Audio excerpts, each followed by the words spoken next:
हाथी और दर्जी की कहानी। सालों पहले एक गांव रत्नापुर में एक जाना-माना मंदिर था। उस मंदिर में रोज एक पुजारी पूजा पाठ करता था। उस पुजारी के पास अपना एक हाथी था, जिसे वो अपने साथ रोज मंदिर लेकर जाता था।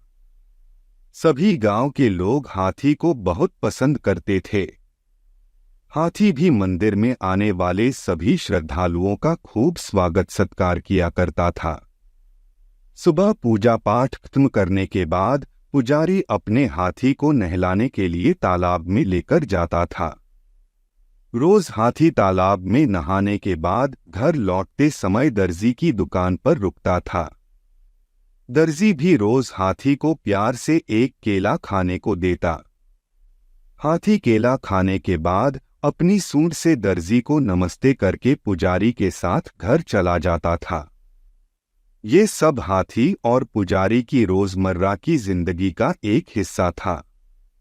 एक दिन हाथी जब दर्जी की दुकान पर केला खाने के लिए रुका, तो दर्जी को शरारत करने का दिल हुआ। उसने हाथी को केला देने के बाद अपने हाथ में सुई रख ली। जैसे ही हाथी ने उसे नमस्ते किया, दर्जी ने उसकी सूंड पर सुई चुभा दी। सुई चुभते ही हाथी जोर से चिंघाड़ते हुए करहाने लगा। दर्जी ने हाथी के दर्द का खूब मजाक उड़ाया और जोर जोर से हंसने लगा। पुजारी को पता नहीं चला कि क्या हुआ। वो हाथी को सहलाते हुए अपने घर लेकर चला गया। अगले दिन फिर पुजारी और हाथी तालाब से लौटकर आ रहे थे। पुजारी कुछ दूर रुककर लोगों से बात करने लगा। हाथी रोज की तरह दर्जी की दुकान पर रुक गया।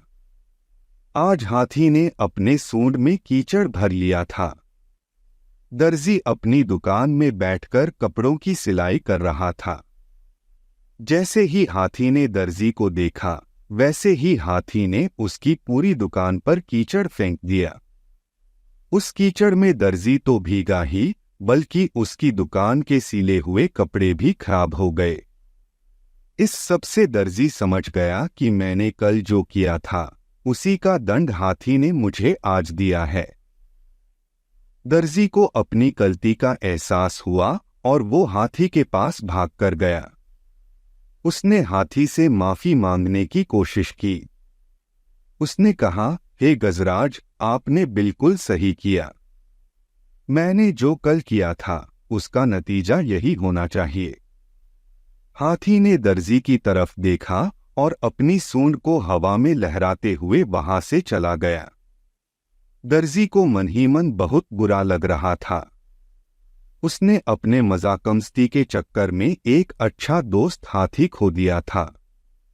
उस दिन से दर्जी ने ठान ली कि वो किसी को भी मजाक में भी नुकसान नहीं पहुंचाएगा। कहानी से सीख। दर्जी और हाथी की कहानी से यह सीख मिलती है कि किसी के साथ भी बुरा व्यवहार नहीं करना चाहिए, मजाक में भी नहीं।